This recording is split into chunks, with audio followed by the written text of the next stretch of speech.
Om Namo Bhagavate Vasudevaya. Om Namo Bhagavate Vasudevaya. Om Namo Bhagavate Vasudevaya.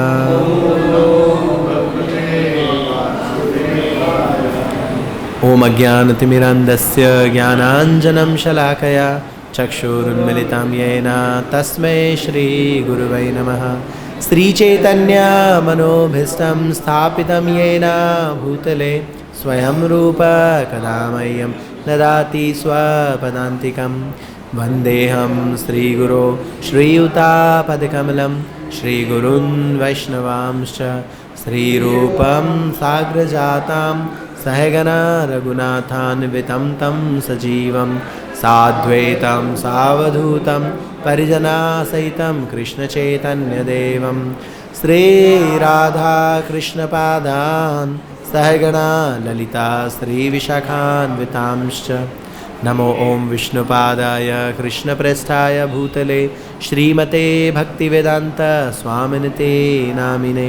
नमस्ते सरस्वते देव्ये गौरवाणी प्रचारिणे निर्विशेषा शून्यवादी पाश्चात्यदेशतारिणे। नमो महावदन्याय कृष्णप्रेम प्रदायते कृष्णाय कृष्णचैतन्य नाम्ने गौरत्वसे नमः। हे कृष्णा करुणा सिंधो दीनबंधो जगत्पते गोपेश गोपिकाकान्त राधाकान्त नमोस्तुते। तप्त कांचन गौरांगी राधे वृंदावनेश्वरी वृषभानुसुते देवी प्रणमामि हरिप्रिये। जय श्री कृष्ण चैतन्य प्रभु नित्यानंद श्री अद्वैत गदाधर श्रीवासादि गौरभक्तवृंद। हरे कृष्णा कृष्णा कृष्णा हरे हरे हरे राम राम राम हरे हरे। वाञ्छाकल्पतरुभ्यश्च कृपा सिन्धुभ्य एव च पतितानां पावनेभ्यो वैष्णवेभ्यो नमो नमः। कथञ्चिन स्मृते यस्मिन् दुष्करं सुकरं भवेत् विस्मृते विपरीतं स्यात् श्रीचैतन्यनामामृतं। मूकं करोति वाचालं पङ्गुं लङ्घयते गिरिं यत्कृपातमहं वन्दे श्रीगुरुदीनतारिणं परमानन्दमाधवं श्रीचैतन्येश्वरम्। Hare Krishna. So we have been reading from Bhagavad-Gītā. We'll discuss text 54 from chapter 2. This chapter 2 is entitled Contents of the Gita Summarized. So as we know, this Gita basically is the essence of all Upanishad, but this chapter 2 is itself is the summary or crux of Bhagavad-Gita. That is why it is entitled Contents of the Gita Summarized. So in particular we will discuss 54 questions, very relevant. Arjuna uvāca sthita-prajñasya ka bhāṣā samādhi-sthasya keśava sthita-dhīḥ kim prabhāṣeta Kim āsīta vrajeta के। Arjuna uvāca. Arjuna said, sthita-prajñasya, of one who is situated in fixed Krishna consciousness. Ka, what? Bhāṣā, language. samādhi-sthasya, of one situated in trance. Keśava, O Kṛṣṇa. Sthita-dhīḥ, one fixed in Krishna consciousness. Kim, what? Prabhāṣeta, speaks. Kim, how? Āsīta, does remain still. Vrajeta, walks. Kim, how? Arjuna said, O Krishna, what are the symptoms of one whose consciousness is thus merged in transcendence? How does he speak? And what is his language? How does he sit? And how does he walk? Please repeat after me.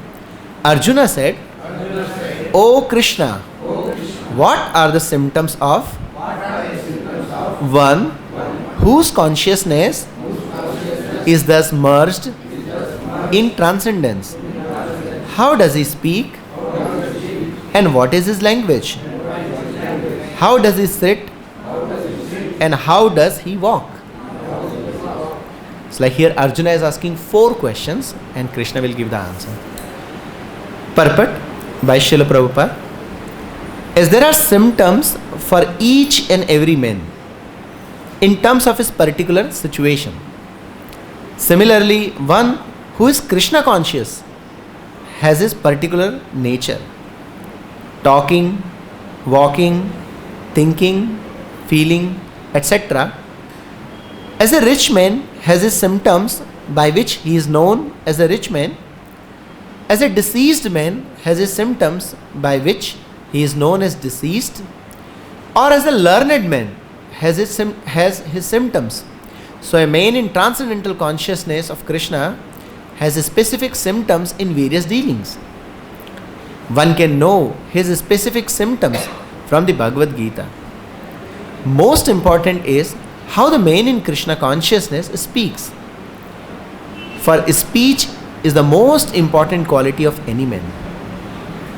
It is said that a fool is undiscovered as long as he does not speak. And certainly a well-dressed fool cannot be identified unless he speaks. But as soon as he speaks, he reveals himself at once. The immediate symptom of a Krishna conscious man is that he speaks only of Krishna and of matters relating to him. Other symptoms then automatically follow, as stated below. Jai. Arjuna uvāca sthita-prajñasya ka bhāṣā samādhi-sthasya keśava sthita-dhīḥ kim prabhāṣeta kim āsīta vrajeta. So it's an interesting dialogue is being started here. As we know, this Bhagavad-Gītā is what? Sarvo Upanishado Gavo Dogdha Gopala Nandana. So it's like Sarvo Upanishado Gavo. This is the cream of all Upanishada. This is the essence of all Upanishada. And this is the second chapter, which is the contents of the Gita summarized. It is the essence of Bhagavad-Gītā. So everything is covered here. So as we know that, like in Gita, there are 700 verses in 18 chapters.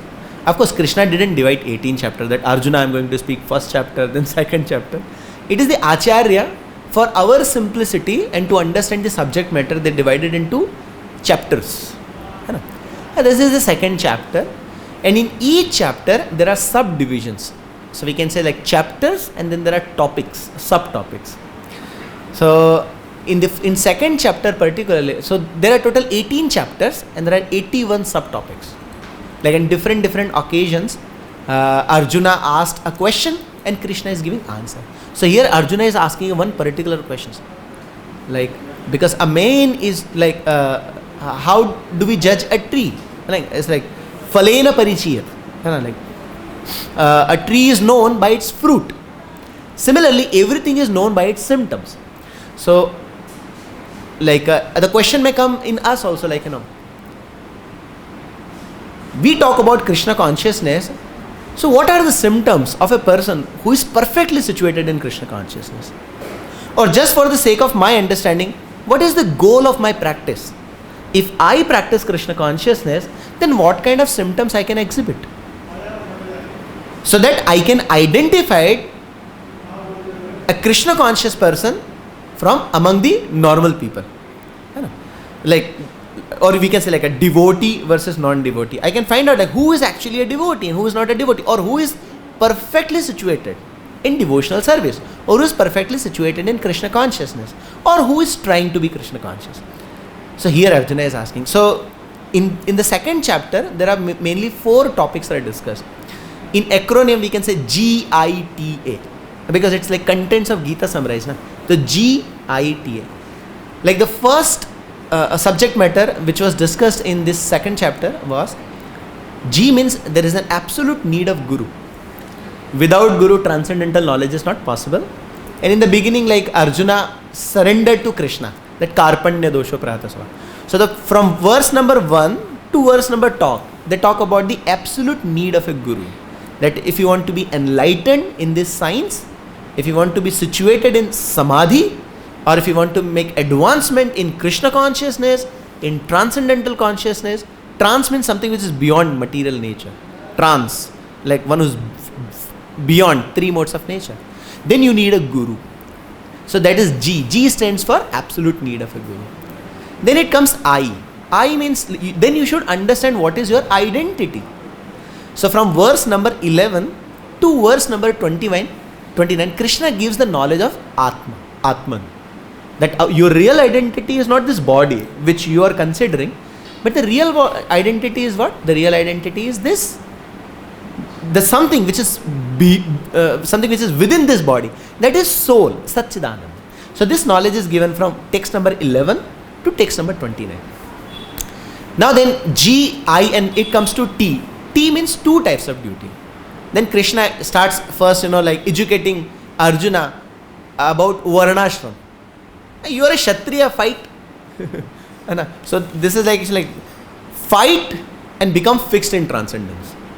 What is Kṛṣṇa's recommendation? That you cannot give up your activities. You fight and at the same time and then become fixed in Kṛṣṇa consciousness. So Kṛṣṇa will encourage Arjuna from both the sides. You think you are a body? Okay, then you are a Kshatriya, fight. Then, okay, if you understand that you are not the body, but I told you about the knowledge about identity, if you are soul, then fight, because it is my order. Because who is soul? Jivera Swarup hai, Krishnera Nityadas. So if you have this understanding that you are my servant, do what I say. And if you don't have this understanding and you are surrendering me as your Guru, then I am telling, fight. Why? Because this Chaturvanya Maya Srashtam Guna Karma Vibhaksha, this is made by me. So this encouragement is there. So two types of duty. So from verse number 31 to verse number 53, Kṛṣṇa spoke about two kinds of duty, two kinds of sadharma. The dharma which is related to body, that is nothing but called varnashram dharma. Or we can call it nemittik dharma, which is divided into 4 varna and 4 ashrama, like Brahmana, Kshatriya, Vaishya and Shudra and like.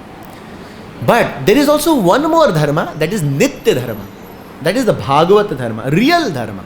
That is real swadharma. That is the dharma of the soul, and that's the Atma dharma. And that is why this section is ending.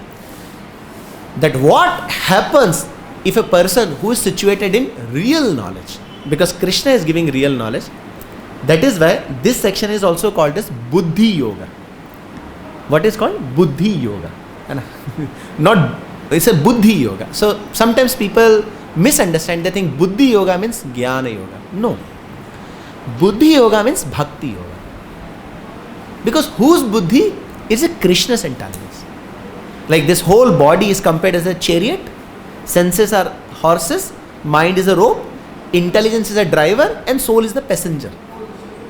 But right now our intelligence is perverted intelligence. It doesn't function properly. Our intelligence engages us in sense gratification. That is why what Arjuna did, he accepted Guru as Kṛṣṇa and he replaced his intelligence with Kṛṣṇa, and Kṛṣṇa gave transcendental knowledge to him. So this is the result of Buddhi Yoga, that when one performs Buddhi Yoga, then he becomes free from all worries. He becomes completely detached and he becomes completely happy. And here, this section is ending. So this is like in verse number 52 and 53, Kṛṣṇa talks about this, like, when your intelligence has passed out the dense forest of delusion, you shall become indifferent to all that has been heard and all that is to be heard. So Kṛṣṇa is saying this is the culmination of real knowledge. So how one receives real knowledge? If one is fortunate and if he can hear from Kṛṣṇa like Arjuna and Brahma, then he can be situated in transcendence, or by his representative, that we call it Guru. Yasya prasada bhagavat prasado yasya prasada nagati kutam. So I just give the prelude, okay, what has happened and now what is going to happen now. And this is at the last section that is from verse number 54 to verse number 72. So these two are the biggest chapter in Bhagavad-Gita, second chapter and 18th chapter. Because 18th chapter is 78 verses and second chapter is 72 verses. So this is the breakup. First 10 verses talks about Guru, absolute need of a Guru. Then 11 to 30 talks about identity. And then 31 to 53 talks about two types of duty. And then G-I-T-A. What do you mean by A? A means Atmaram. A means what? Atma. What is the meaning of Atmaram? Rama means to enjoy. Raman. Like one who enjoys within. That is Atmaram. And so when we go to take prasadam in our Kṛṣṇa hall, there is a nice hoarding, nice Prabhupada's quotation is there, like one who finds enjoyment or happiness outside, he is a materialist. But one who tries to seek or find happiness within, he is actually a transcendentalist. So that is the major difference between a devotee and non-devotee. He may be in a devotional service, he may be in a Kṛṣṇa consciousness, but is looking outside for happiness. He is a materialistic devotee. We call it prakrita sahajya, or not sahajya, we call it a materialistic devotee, prakrita bhakta, prakrita bhakta. Like it's like he's a devotee, like on a beginning stage of devotional service, he tries to find happiness outside. But one who is really situated in Kṛṣṇa consciousness, he doesn't seek for enjoyment outside. Rather, he derives the joy within. And how that joy comes? By serving. Hare Krishna, Krishna Krishna, Hare Hare, Hare Rama, Ram Ram, Hare Hare. I hope it's not becoming too philosophical. It's just theory I'm giving. So, this is the thing actually. Now here Arjuna is asking like, now Kṛṣṇa, you told that if somebody receives a perfect knowledge, he becomes free from all these material designations and is situated in happiness. I want to know about that person. What are his symptoms? And then Kṛṣṇa, Arjuna asks like, sthita-prajñasya. The word is come, sthita-prajñasya. Prajña means intelligence. And sthit means fixed. Because we also like vyavasayatmika buddhi. It's not like unsteady intelligence. It's a steady intelligence. Sthita-prajñasya, first thing. Ka bhāṣā? What is his language? Sthita-prajñasya ka bhāṣā? And then samādhi-sthasya keśava. What is the meaning of samadhi? So naturally, like in India, the conception, we hear this word samadhi in yoga system, especially in Ashtanga yoga system, Dhyana yoga, where we say like some sage who is sitting in a meditation for hours and hours and days, and sometimes he's completely covered. That is samadhi. But Prabhupada translates samadhi means total absorption in Kṛṣṇa consciousness, or in a simple way, the total absorption in seva. So total absorption, in seva. So in this respect, like there's a nice incident. We all know Jayanand Prabhu. Jayanand Prabhu, Rath Yatra men. Like Prabhupada's disciple Jayanand Prabhu, like who actually started, like making Jagannath chariot cart, and like due to which in like several places, Rath Yatra happened. So one time, one devotee asked like, Prabhu, you don't mind what people say about you? Then Jayanand Prabhu took a pause. Actually, I cannot repeat the exact verbatim, but the essence I am telling. So he took a pause and he said like, I'm so busy in doing my seva that I don't have time to think for it.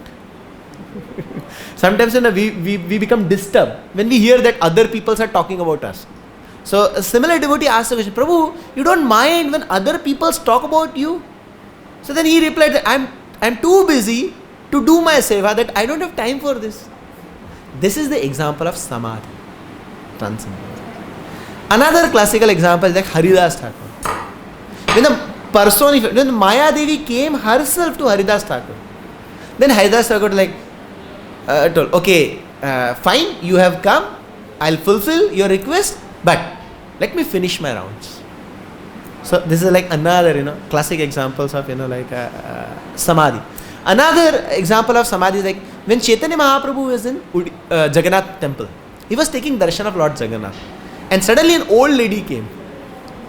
And we all know that like what happens in Jagannath temple, You some or other, you just have to make a place to have darshan of the Lord. So this lady, she didn't see anything. She was so much eager to have darshan of Lord Jagannath that she climbed on Chaitanya Mahaprabhu. And Govinda, who was Chaitanya Mahaprabhu's servant, he was like, hey, what are you doing? Get down, get down. And then Mahaprabhu said, no. Let her take darshan. Why? Because she was absorbed. Absorbed in what? Having darshan of Lord Jagannath. So there are many examples are there. Another example is like an arrow maker.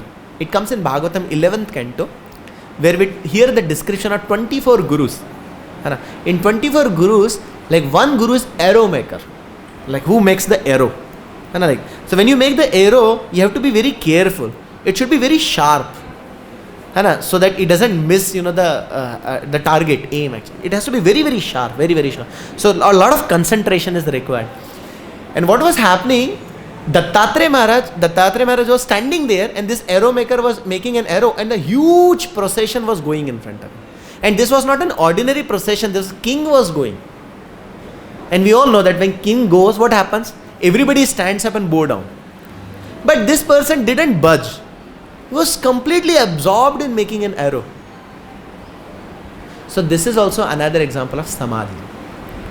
So samadhi means what?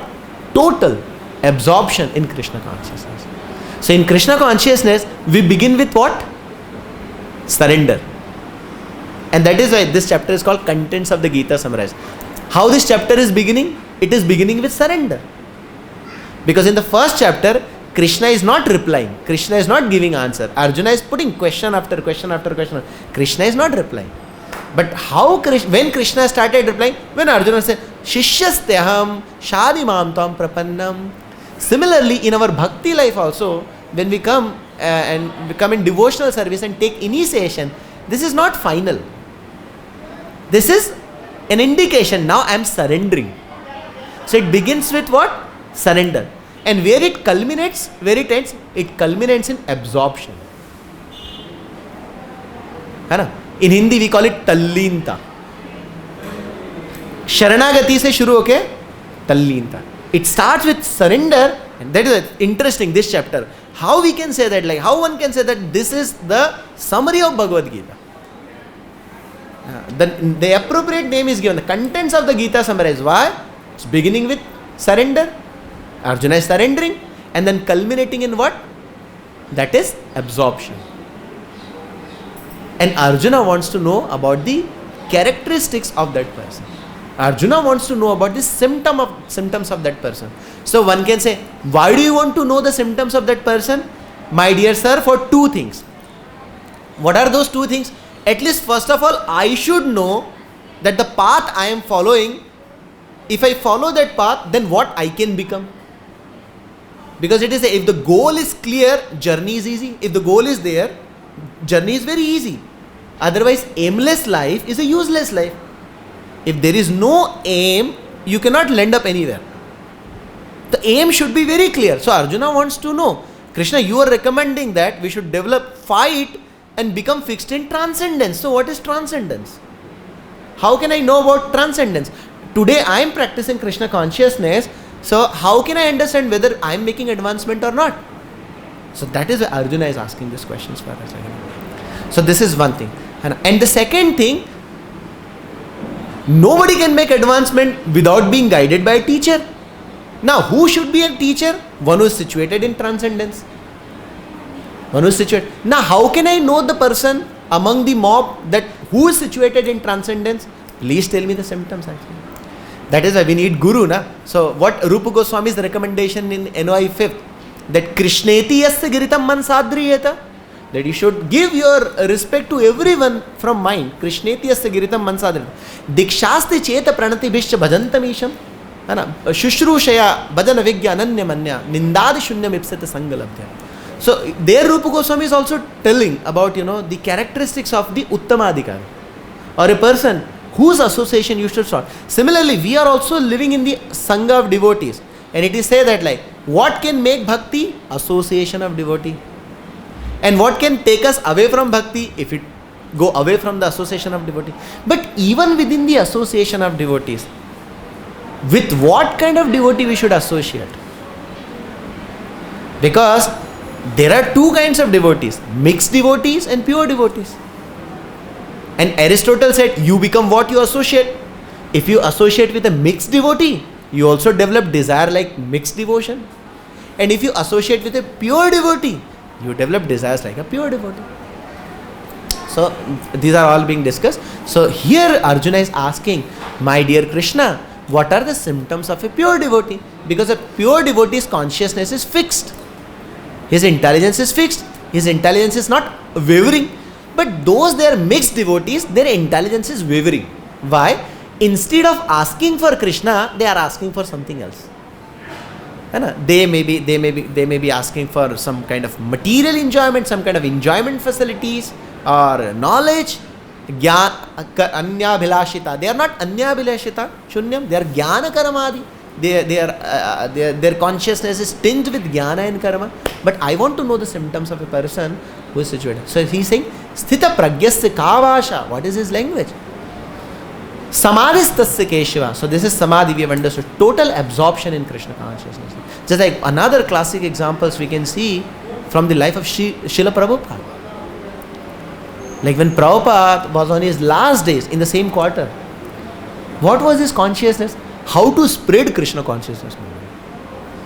Even when the video is there, when we see the video, Prabhupada is dictating Srimad Bhagavatam.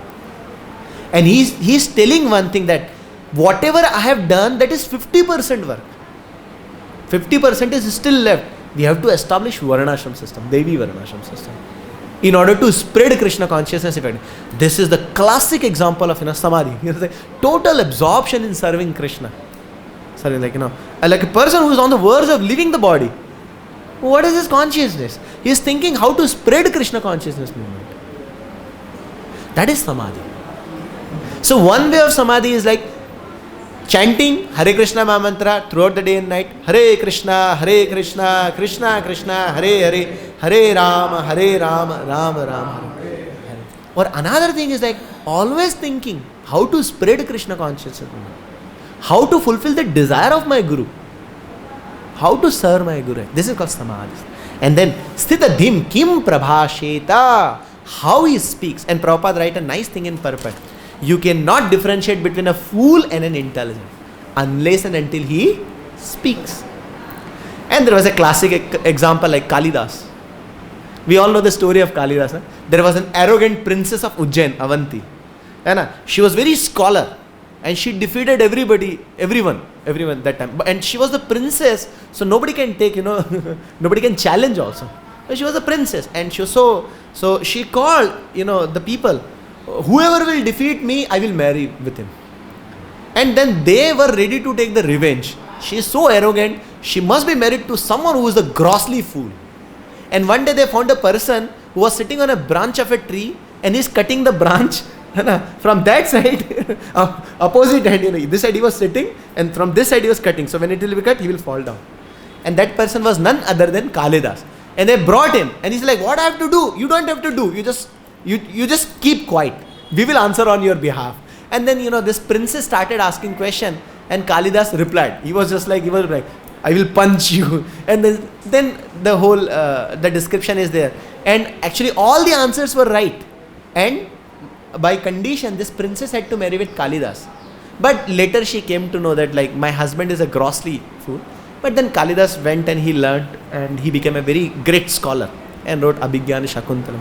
So unless and until one speaks, you cannot ascertain whether. Similarly, Srila Bhakti Siddhanta Saraswati Thakur used to say that if you really want to understand a devotee, you cannot see a devotee. But there is a way to see a devotee. What is? You can see the devotees by hearing from them. Otherwise, externally you cannot understand who is a devotee and who is not a devotee. My Guru Maharaj used to say that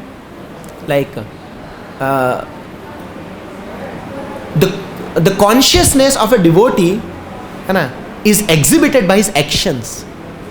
So by his action you can judge who is a devotee, who is not a devotee. Same thing is there in and then kim prabhāṣeta, how he speaks. And then āsīta. Now in English, when we used to do management, we used to read a book written by David A. Bono. That's called lateral thinking. So there are two kinds of things, literal and lateral. Literal and lateral. What does it mean? Literal means shabdik arth, dictionary meaning. Now here is the word kim āsīt. How does he sit? What is the dictionary meaning? Kim āsīt. Kim means what? Kim means how. Āsīt. वो कैसे बैठता है? How does he sit? But that is not the meaning. There is a hidden meaning. What is the meaning? When I say, okay, these two words, kim āsīt and vrajeta kim. So kim āsīt, how does he sit? How does he sit means what? This body is a combination of what? Senses. So it means that kim āsīt, the literal meaning is how does he sit, but the literal meaning is how he control his senses. What is the meaning? Sitting means like what we do when we sit. Actually, we stop our activities. And like when we are moving means we are doing something. When we are sitting, we are not doing anything. So how he control his senses. This is the meaning of kim āsīt. Generally, when we read, we say kim āsīt means how does he sit. Whether he sits in padmasan, or different asan, or whether he sits on chair, sofa, vyasasan. No, not kim āsīt. Kim āsīt means how he control his senses. And then Kṛṣṇa will give the example of yada sangarte chayam kurmo angani va sarvasha. Jaise kachua, tortoise, he brings his limbs inside when there is danger. But when there is no danger, he opens. Similar like we devotees, when we go outside, it is when something is not offered to Kṛṣṇa, we don't eat. We only eat whatever is offered to Kṛṣṇa. This is the way devotee like. What is a devotee's prayer? Oh Kṛṣṇa, I cannot eat with you. I cannot eat before you. I can only eat after eating. So that's a devotee. So kim āsīt. Kim āsīt means how he control his senses. Then vrajeta kim. So this entire mandal is called braj. Braj means to walk. That's why we have parikrama. Braj mandal. Braj means to walk. Kim āsīt vrajeta kim. So now how does he walk? This is the literal meaning. But what is the hidden meaning behind it? Like this Srila Vishnu Chakravarti told that the hidden meaning behind that, how does he use his senses? Because the difference between Jnani and Yogi, the Jnani and Yogi simply try to control their senses. And in that way, they stop the activities of the senses. But a devotee doesn't do like that. What a devotee does? A devotee doesn't do those things which are not related to Kṛṣṇa. But a devotee does everything which are related to Kṛṣṇa. Anasaktasya vishyan yatharam upayunjata nirbandha Kṛṣṇa sambandhe yuktam vairagata. Iha yasya harer dasya karmana manasagira nikhillasya pyavasthashu jivan. So if it is favorable for Kṛṣṇa, anukulasya sankalpa pratikula. If it is favorable for Kṛṣṇa, devotee is very much excited to do. And if it is not favorable for Kṛṣṇa, devotee is not at all interested in doing. So kim āsīt. So ka bhāṣā, kim prabhāṣet, kim āsīt, vrajeta. These four questions, asked by Arjuna to Kṛṣṇa, and Kṛṣṇa, gives answer. So Kṛṣṇa will systematically give answer. First, Kṛṣṇa will tell about the symptoms. So the first one, sthita-prajñasya ka bhāṣā. So Kṛṣṇa will give the answer of these two verses in verse number 55 and 56. So we will not take it. Other devotee will take it. But mainly what he talks, that what is his bhāṣā, that he is completely detached. He is detached from sense gratification. And how does he speak? He is very cool. When a devotee speaks, devotee is very cool. He is not agitated.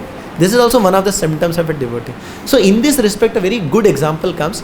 This example is of Socrates. We all know Socrates, Sukrat, he was a guru of Alexander. So, and he was a very great scholar. And he knew Atma Tattva. He knew that he is not this body, he is Atma. But he had one problem.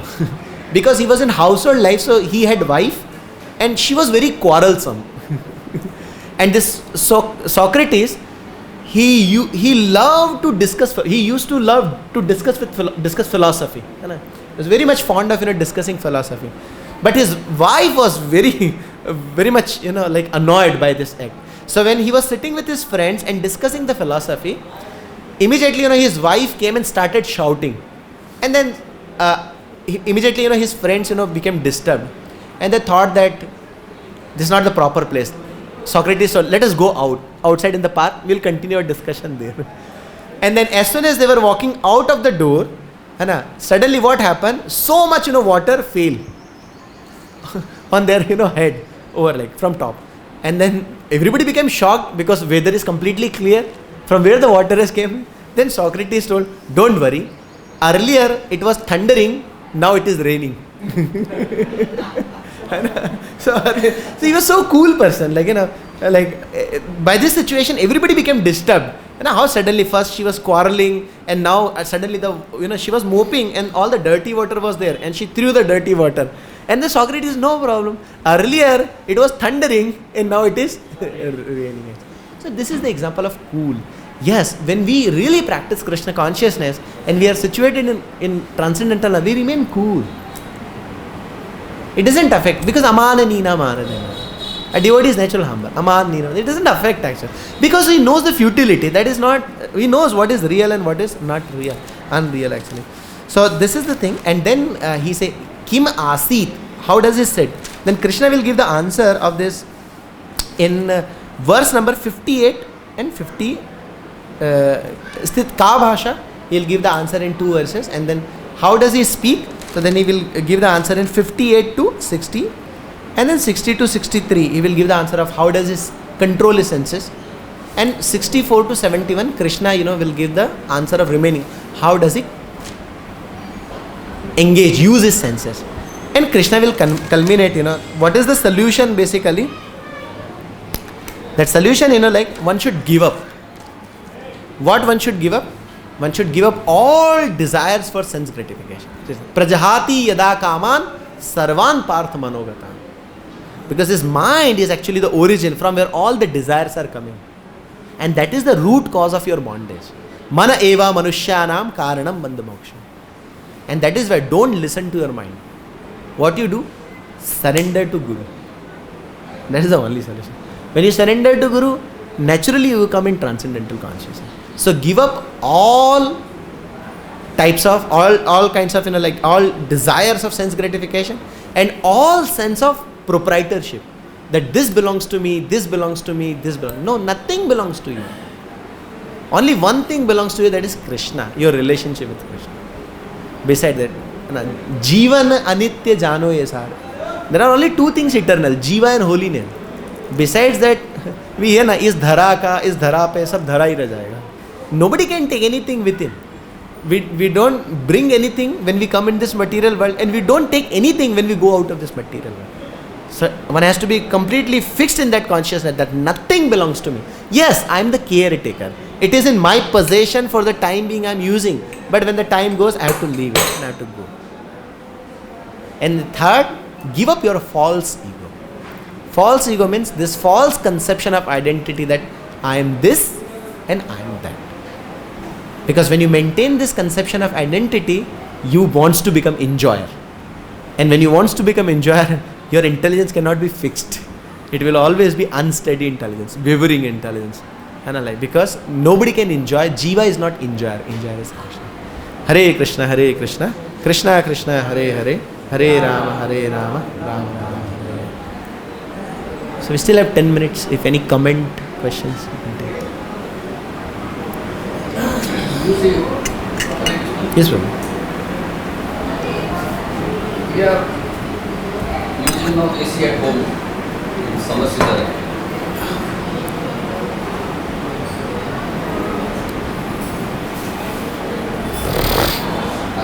You must start.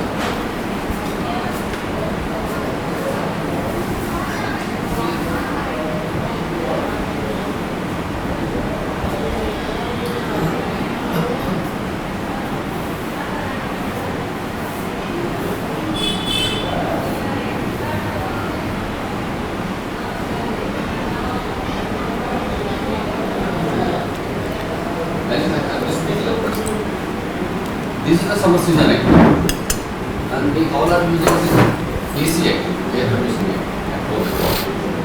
Is the means of this sense gratification or the necessity of life? Good question. That's why, Pradeep, what is important, one has to be situated in knowledge first. And of course, that knowledge comes by surrendering to Guru. See, we can understand, through this, with this example of Sanatan Goswami Pad. When Sanatana Goswami Pad went to Jagannath Puri to meet Chaitanya Mahaprabhu, so he took a forest path, and where he took a bath in a pond which was dirty, and because of that like his body like got infected and the blood was oozing out. But Chaitanya Mahaprabhu, Sanatana Goswami was very dear to Chaitanya Mahaprabhu, and whenever Mahaprabhu used to see Sanatan, he used to embrace him, and Sanatana Goswami used to feel very, very bad, because my body is full of pus, and Mahaprabhu, what are you doing? Your body is like a soft lotus, and you are embracing me. And it was too much for Sanatana Goswami, but he couldn't say anything. It was Mahaprabhu, and Mahaprabhu was repeatedly doing once, twice, thrice. Then Rath Yatra came, and then Sanatana Goswami thought that what I will do, I will throw my body in front of Jagannath chariot cart, and in that way I will give up my body. And then Mahaprabhu came to him. Mahaprabhu like, Haridas, do you know what is he doing? He is destroying the property of So of course there are two kinds of negative then he thinks that because he say he surrendered me, and now he is claiming that it is his body. He is a thief. Mahaprabhu is saying that. So similarly, when we come in bhakti and when we surrender ourselves to Guru, nothing belongs to us. When we say all glories to Srila Prabhupada, it means everything belongs to Srila Prabhupada. Our body, everything is right. So this body is actually an instrument for serving Krishna, and that is why one has to take care of this body in such a way that through this body one should not do sense gratification, but one should keep his body in such a situation so that through this body Krishna can be served nicely. Because gone are the days where people can perform tapasya, and even though, what is the use of your tapasya? Naradhitari tatsat tapkim, aradhitari tatsat tapkim. If you are worshipping Hari, then what is the use of your tapasya? But if you are not worshipping Hari, what you will gain by doing tapasya?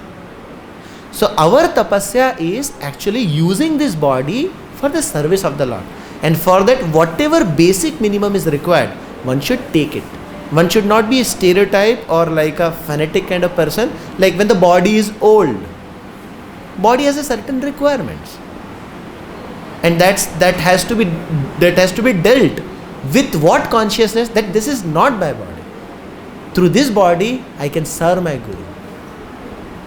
In what consciousness, in what consciousness? But at the same time, one should be vigilant also, because there is a very thin difference between vairagya and yukta vairagya. And there is a thin line difference between bhakti and bhoga. If that knowledge is gone, then it becomes bhoga. But that knowledge comes by Guru's grace. Guru mukha padma vakya chitete kariya ekya aranamari. So, and we cannot make it a thumb. Like when you are in youthful body, you can fast. You can sleep without fan. But in an old body, if you don't use AC, maybe probably whole night you cannot sleep, and next day you cannot attain Mangalarti. So what is important? Just to make an external show of austerity, or to attain Mangalarti? So what is our principle? Chaitanya Bhaktivinoda Thakur said, Denya Atma Nivedana Goptratve Varana Avashya Rakshibe Krishna Vishvasha Palan. Fit to think. Bhakti Anukula Matra Karyera Swikar. Bhakti Pratikula Matra Vardhana. Anukula se Sankalpa Pratik. We are not interested in what is right and what is wrong. We don't want to show someone that how great tapasvi I am. Because Krishna, Naham Vedana Tapsana Jnanena Chajya. Krishna cannot be pleased by your austerity and other things. How Krishna can be pleased? By your submission and surrender towards devotional service. How sincerely you took devotion. So whatever is favorable for our bhakti, we should accept it. And whatever is detrimental for our bhakti, we should not. Like in ISKCON, there was a time when devotees said no, devotee should eat simple prasadam, khichdi. Then Prabhupada said, why? Prabhupada said, our motto is devotee, take good prasadam. You should keep your health in good conditions, but use it for work hard for Krishna. problem happens when we keep our health in good conditions and we don't work hard for Kṛṣṇa. It's like, we eat prasadam but don't perform kirtan, so then it becomes like dangerous. But in generally, anukulasya sankalpa pratikulasya. Is it answer your question, Prabhuji? Hare Krishna. Yes, Mataji. No, we will find Guru because for surrendering first we need to find. Then who is Guru? First of all, who is Guru? Who is Guru? This is a question. He is the Guru. Where is he? He is situated in your heart and my heart. Guru means one who is heavy in knowledge. He is the one from all knowledge is coming. Real Guru, Chaitya Guru is Kṛṣṇa, who is situated in everyone's heart as a Paramatma form. Now, when you really want Kṛṣṇa, will not he want to hear your words? He is constantly hearing our voice and he knows what we want. Right? He is inside our heart and he is constantly hearing and he knows what we want. And we cannot fool him. Are we crying for Kṛṣṇa or are we crying for something? So he is there. When we cry for something else, he says to her agent, Maya Devi, okay, give your one, associate to him so that he can facilitate his material desires. But when we sincerely cry for Kṛṣṇa, now what is that crying? That is Hare Krishna, Krishna Krishna, Hare Hare, Hare Rama, Rama Rama, Hare Hare. We sing like this is a cry actually. This cry is what? Oh Kṛṣṇa, oh Radharani, please engage me in your devotional. And the more we sincerely cry, this Paramatma is listening. And we hear like Sakshad Haritvena Samasta Shastre. Sakshad Haritvena Samasta Shastre Yuktas Tatha Bhavyat Eva Sadvi Kintu Prabhor Priya Eva Tasya Vande Guru Charananand. So when Kṛṣṇa says you are sincerely crying for Kṛṣṇa, Kṛṣṇa makes an arrangement in your life that Kṛṣṇa sends his representative in your life. Automatically. We cannot search Guru. Guru comes by Kṛṣṇa's grace. And because Kṛṣṇa is in my heart, Kṛṣṇa is in his heart. And what he wants to do? He wants to serve Kṛṣṇa. What I want to do? I want to connect myself to Kṛṣṇa. Kṛṣṇa makes an arrangement. Kṛṣṇa corrects these two individuals. That's how we got Guru, we got devotees in our life.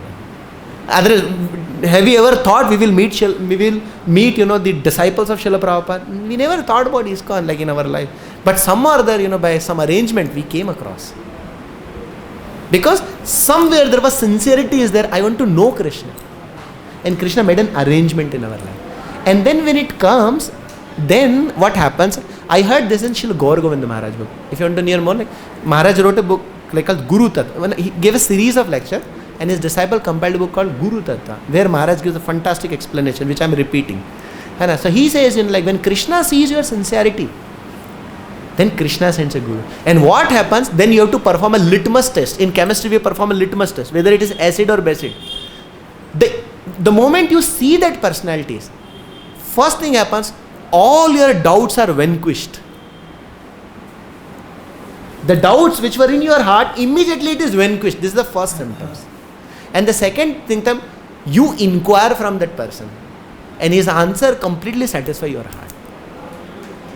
And that's how, one come across to his Guru. That's how we also find the Guru, or we understand yes, he is my Guru. Because who indicates? The Paramatma who is within our heart. So he is Chaitya Guru and he himself manifests into the form of Shiksha Guru and Diksha Guru. Eventually first Shiksha Guru, and when that Shiksha Guru, he is in a position to accept a disciple, then he becomes Diksha Guru and we accept that person as a Guru. So we have one Diksha Guru, but we can have many Shiksha Gurus.